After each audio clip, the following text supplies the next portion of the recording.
Unmute the mic, speak up. The male perspective. Caregiving knows no boundaries. It's time to hear from the voices that often go unheard. Meet our global male caregiver speakers, sharing their powerful stories, experiences, and insights. Introducing our esteemed presenters, Dr. Wayne Freemanchon, Kevin Jordan, Dr. George M. Ackerman, Trevor Jeremiah Carter, Keith Demps, Basiliso, Bas, Moreno, Lance Aslatin, Mark Varkavisser, Michael Waters, Scott Wells. Connect, learn, be inspired. Together, we are stronger. Together, we make a difference.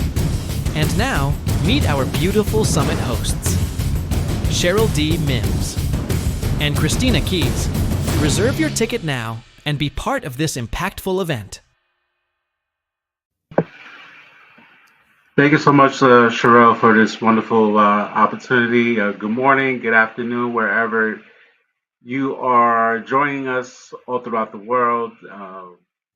Thank you for taking your time to hear the male perspective of caregiving. So, how many of you, you can put it in the chat, how many of you have lost a loved one due to the COVID-19 pandemic? Take a couple of seconds and put it in the chat. I'm raising my hand. So I want to take you back. There you go. I want to take you back to 2018, 2019. At the time, I was living in my hometown of the Bronx, New York, caregiving for both my parents, my mom and my dad, while raising both of my children. My mom had a history of falls due to vertigo. Around 2018, she had a bad fall, which caused her to have like 7 staples in her head. And during that time, I told my mom in the hospital, like, your next fall, that's going to be it. Like, your body's not going to be able to handle another fall. So let's take you back to 2019. It was June 2019. And knowing my mom had a history of falls, I was going to be out of town for the entire weekend. And I let her know, you need to be careful. I'm not going to be home this weekend. I'm going to my friend's wedding. I'm not going to be, so please be careful. I'm not going to be home. Sure enough, it was a Friday night. I had this conversation. Sure enough, the next day, not even a full 24 hours later, I get a text message through her medical alert button saying that she was rushed to the hospital. And come to find out, she had fallen at home and broke her ankle in 2 places. Now she's in the hospital and now needs short-term rehab.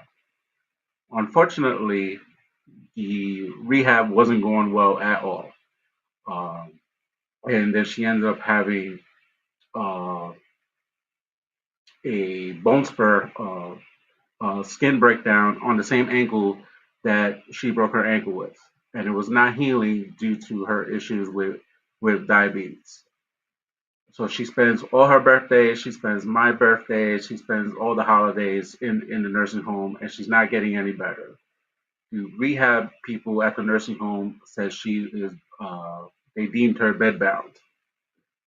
So now the state, we talk about stages of grief, usually when somebody passes away, but we don't talk about stages of grief when a life change happens. Now, my mom was always going to the supermarket, always going to medical appointments, just doing her basic needs, able to do it on her own. Now they deem her bedbound, and now I'm home, pretty much home, having to juggle everything while at the same time work as a social worker, and I also work with older adults as well. So I do discharge planning, or I did at the time do discharge planning from nursing homes back home, or people going to the hospital and doing discharge planning back to go back home. So now my work life as a social worker and my home life, personal life, are starting to intertwine a little bit, and I always had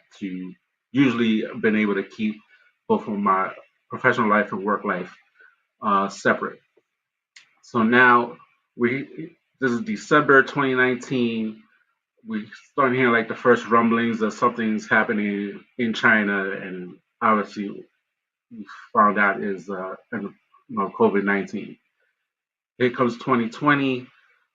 We start doing discharge planning for my mom to come home, and she came home literally 2 weeks before the shutdown happened in New York. So I'm literally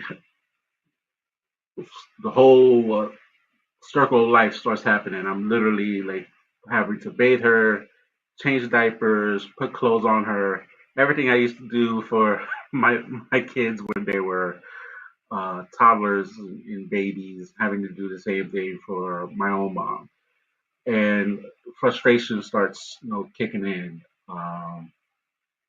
Mainly, like for me, because I had recently been diagnosed with two herniated discs in my back. I had recently had hurt my finger playing basketball, and I was using the same hand I hurt my finger to change diapers. It was a very painful, very hard situation to deal with. One day in April, literally like 5 years ago this month, I was able to work from home, and my mom starts uh, coughing all of a sudden, was taking her medication and started coughing, and immediately she turns red very, very fast. I'm like, what's going on? Why are you choking on some Gatorade? And like literally, she turned red and like try now having to call 911. COVID is here. This is April 2020, so COVID literally just started taking over New York City. New York City becomes the epicenter of the COVID pandemic, and I'm literally having to call 911.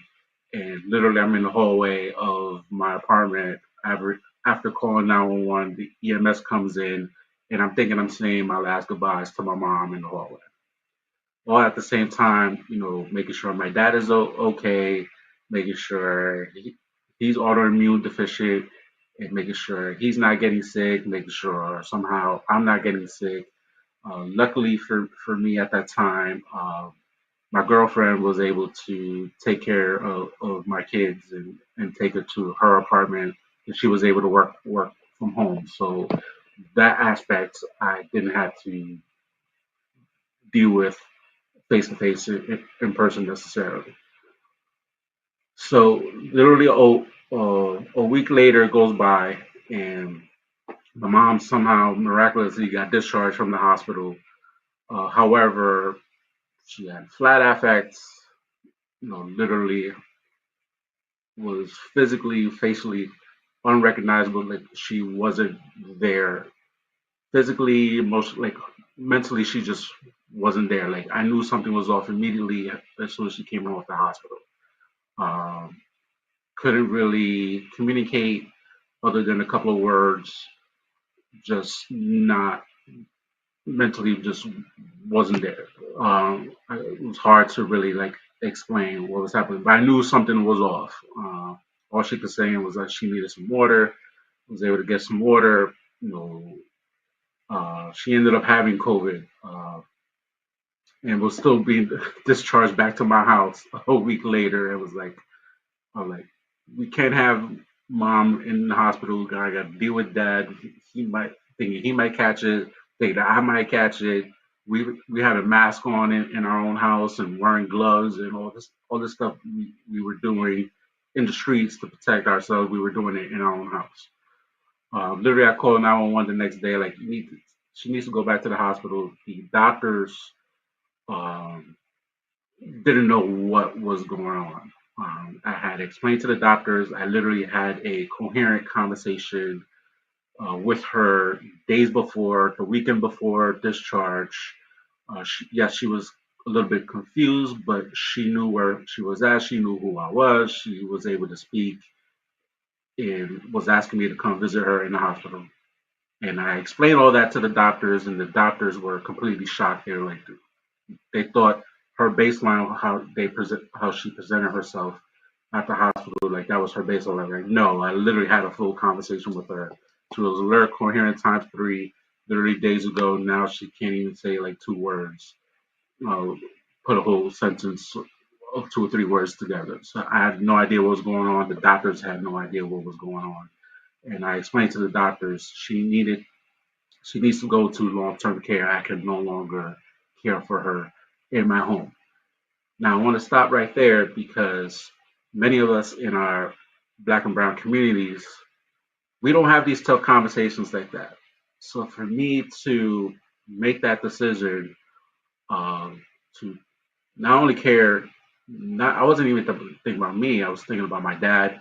I was thinking about whenever my kids come back home and having these conversations, these sandwich generation that I'm in because I'm caring for my kids, plus I'm caring for my older adult parents. Now I'm stuck in the middle and making these tough decisions that we don't have these conversations in our community.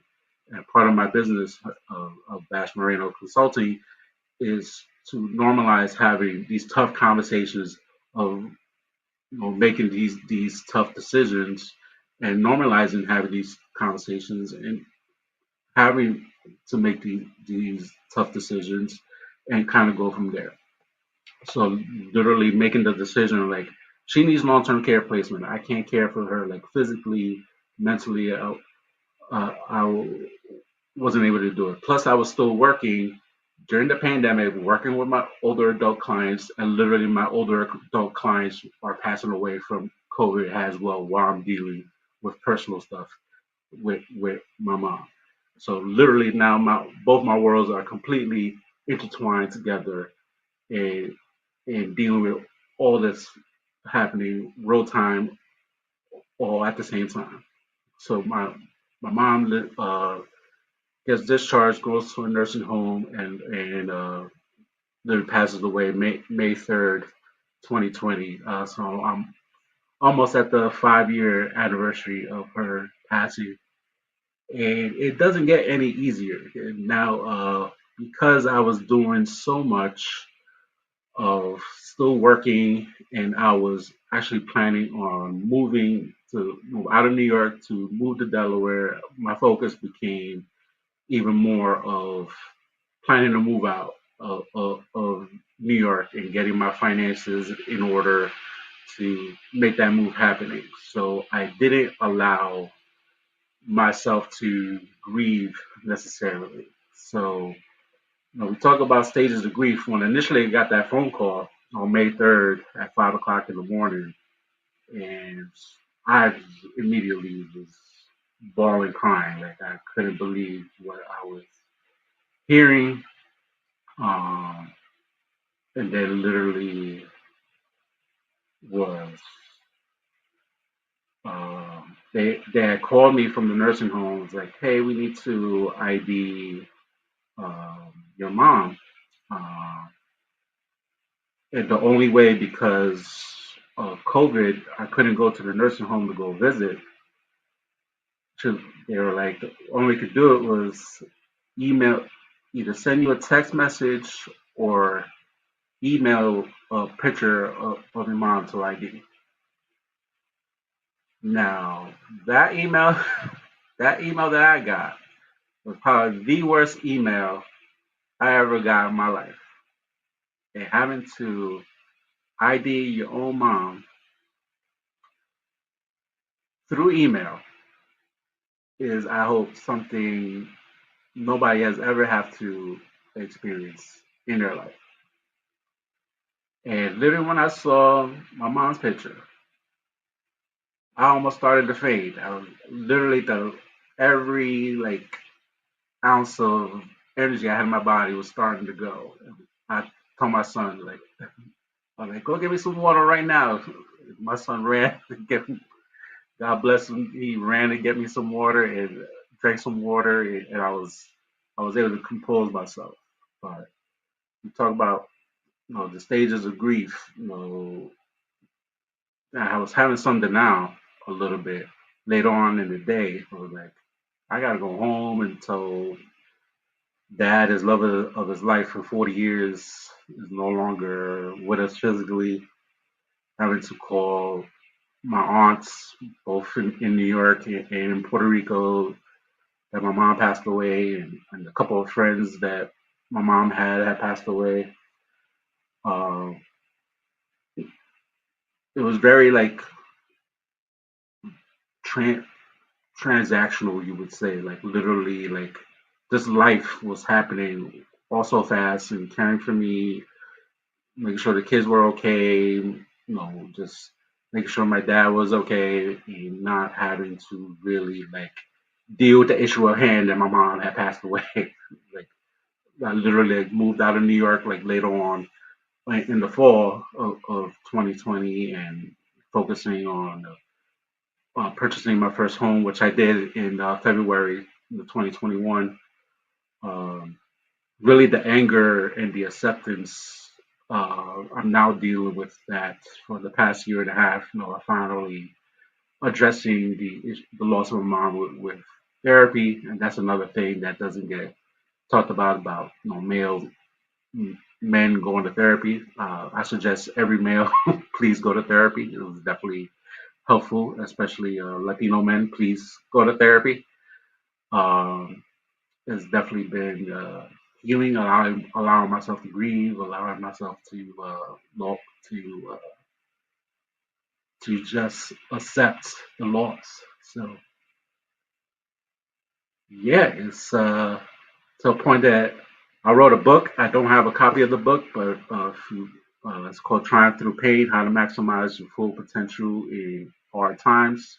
I wrote a poetry book talking about my grief, my loss, and financial education. So, um, and now I'm helping fellow sandwich people who are in the sandwich generation, like myself, uh, to have these conversations. So I'm currently offering a free 45-minute consultation. I'm gonna put the link uh, in the comments.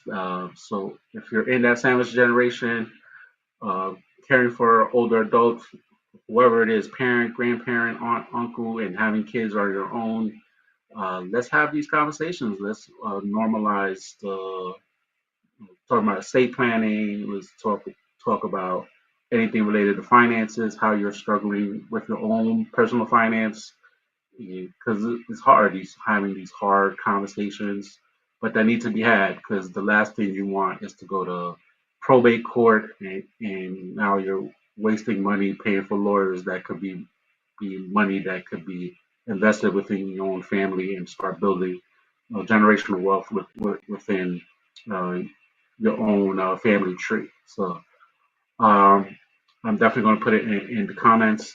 Definitely reach out. Go to my website, bassmorenoconsulting.com. You can follow me on Instagram, TikTok, and Threads at Bass Moreno Consulting. And yes, let's connect, build. Let's have these tough conversations that need to be had. And shout out to the previous presenter, George, talk about his journey. My father-in-law literally passed away from Parkinson's last week, so it's the struggle. The struggle is definitely real. So thank you, everybody. The Global Caregivers Network proudly presents the second annual Global Male Caregivers Summit, happening April 12th, 2025, from 9 a.m. to 1 p.m. Eastern Standard Time. Join us as we welcome